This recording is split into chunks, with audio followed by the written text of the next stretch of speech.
The nation is targeting net zero emissions by 2050. Central to that plan is its National Energy Transition Roadmap, which sets an ambitious target of achieving a 70% renewable energy capacity. Well, joining us exclusively now is Nik Nazmi Nik Ahmad, Malaysia's Minister of Natural Resources and Environmental Sustainability. Minister, good to have you with us. As we're talking about sustainability, I just want to point out that when it comes to climate ranking, though, Malaysia has deteriorated. In fact, it dropped about 3 paces at 59th position, which is the lowest out there. Your thoughts on where progress might be made and how much progress can be made this year?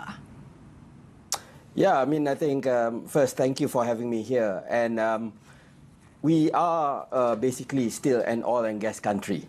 We rely a lot of our resources, revenue for the government from oil and gas. And we also started off as an export-driven industrial economy, which was fueled by blanket subsidies. But what we have done, we have, just in about 2 weeks ago, the Prime Minister has said that we want to reach net zero. Previously, it was as early as 2050, but now we've set it firmly at 2050, and that's a beacon for us. And secondly, we have started with the reduction of or retargeting of subsidies. Last year, we started with electricity tariffs. We've started this year, as you mentioned just now, with regards to diesel.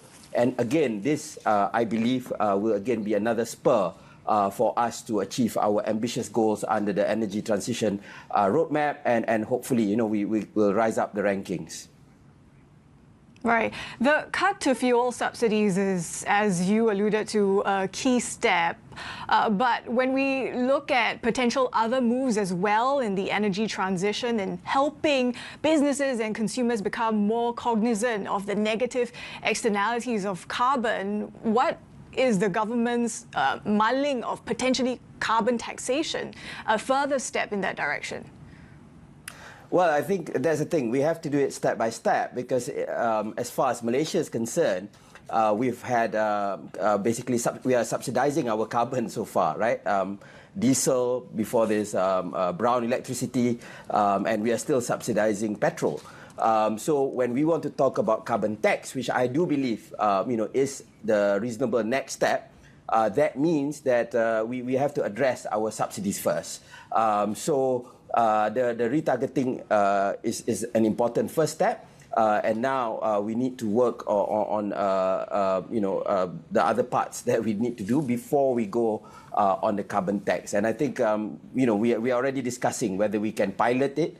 The Ministry of Finance is leading the discussion with the Ministry of Trade and Industry as well as with the World Bank to see how we can start carbon tax. And we are looking at potential sectors, the hard-to-abate sectors such as the steel industry. You've also said before that the fuel subsidies are part of the reason why EVs haven't quite taken off in Malaysia. Given the reduction, to what extent do you think that picture is going to change in terms of uptake of electric vehicles? We've, this year, I mean, the government, I think we're going to start the procurement for EVs for government fleets this year. We've seen some major corporates that are starting major procurement for EVs, whether, vans, cars, trucks, even motorbikes. But I think, the main game changer will still be when we address petrol subsidies, because that's where a lot of our current transportation is based on. So I think we are looking at that, so then another part is, of course, how do we harness our native or indigenous automotive industry? We have a huge one, whether it's our local brands, Proton and Produa, but we also have other brands that are assembling their cars in Malaysia. Some have started assembling EVs, but if I think the game changer is like the real entry-level brands in Malaysia, if they can provide, and they're working on providing what you call that EVs below 100,000 ringgit, that will be the major game changer. Things like tax, road tax and whatnot, that has been addressed by the Ministry of Transport in providing a much more competitive rate of taxation for EVs. Minister, we know that Malaysia is committed to net zero, but it did say that its targets for greenhouse emissions, for instance, are pretty contingent on help and assistance from developed nations. Where are you with that? Well, we will always talk about climate justice because, I do believe that the developed world has promised a lot. They have delivered very little. And we want to speak out not just for the sake of Malaysia. I mean, yes, we are a high middle income country, but there are other developing countries that need a lot more assistance. We do receive, for example, we are preparing our national adaptation plan, and that's with some funding from GIZ, from Germany, through the GEF funds. But mainly, for us, we have to rely on a lot of our own funding. So while we call on a lot more assistance, we call on a lot more support, it doesn't have to be in terms of money, right? It can also be in terms of expertise, in terms of capacity building. But most fundamentally, right, we know that, we need to do this. First and foremost, that Malaysia is a maritime nation. We are facing the sea, and any sea level rise will be disastrous. We are already facing enormous impact and losses from heat waves, from floods, so on and so forth. But also we are. But Minister, can you quantify? Yeah. Minister, can you quantify the financial assistance you have received so far, and how much more would you like to see? Is there a number out there? Well, now it's really, I think it's loose change. in the grand scheme of things, I think, for example, the National Adaptation Plan is in single-digit million, dollars. But we've did some calculation on energy transition alone. We will the funding needed will go into the trillions, right? So we're talking about a lot of amount of resources, but. That is why, at the very least, when we started by addressing the market, by removing blanket subsidies, which I think has hurt our energy transition all this while, then that will make it it makes sense for companies then to take a cleaner alternative, or for consumers to adopt cleaner solutions for energy, for transportation, so on and so forth. Right, and I think the carbon market development is also going to be a key part of getting to net zero.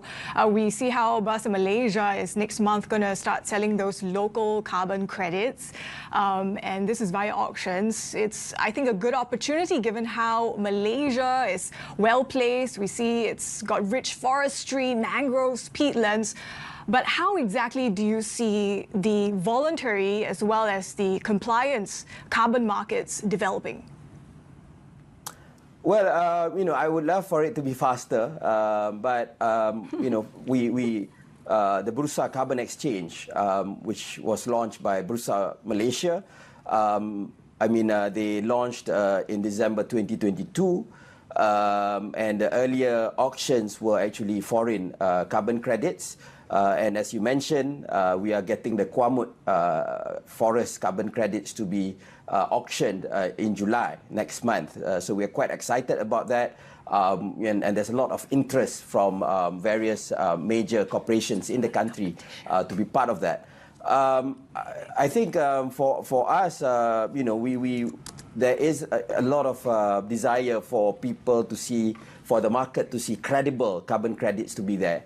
And recently I visited my Thai counterpart to see how Malaysia and ASEAN can learn from Thailand because of their voluntary emission reduction program. That has been something that is totally ahead of other countries, and if we can have domestic or regional standards which we can at least recognize within the region, I think that would be something wonderful, because now it took us a long time to go through Vera and the other international standards, but we will not compromise on the integrity. We will not compromise on transparency. But we do believe that there's a lot of resources that we can unlock in terms of the offsets, Right. and to help us to protect the forest that we have. We still have 54% forest cover in Malaysia. Certainly. Minister, what about the standardization between states? How are you engaging with them in terms of how carbon market policy projects should be governed in a way? Some of the states have showed immense initiatives, and they've been really ahead, in trying to put up certain products. As you know, in Malaysia, land, forests, those are all state matters, right? So we've been engaging with them closely. We have the Climate Action Council, which is chaired by the Prime Minister. And that was where recently we firmed up on our 2050 targets. And it was decided that, at the end of the day, because of our the fact that we are party to the Paris Agreement, our reporting to UNFCCC, to COP, that means that we need and we are responsible for the nationally determined contributions for Malaysia. So the ministry will be the focal point, right? But so the idea is we are preparing the policy and we will set the standards. But then the rest, we leave it to the states on how they want to take part. And I think some states are faster than others, and the idea for me is always on how the states that are doing well, they can share what they are doing, the best practices with the other states, and hopefully everyone can benefit from this. Minister, the U.S. is crying foul. It says that it plans to investigate Malaysia for its solar panels, which they say have been unfairly subsidized. I mean, what impact do you think this will have?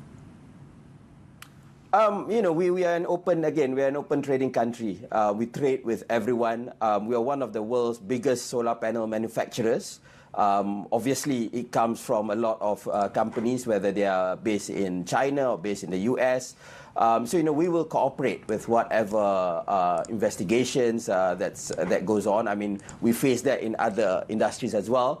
In the country, but we are quite confident, that we try to abide by all the rules and regulations that are out there. But if there's any problem, we would definitely address that, because Malaysia, we rely on trade and we rely on manufacturing.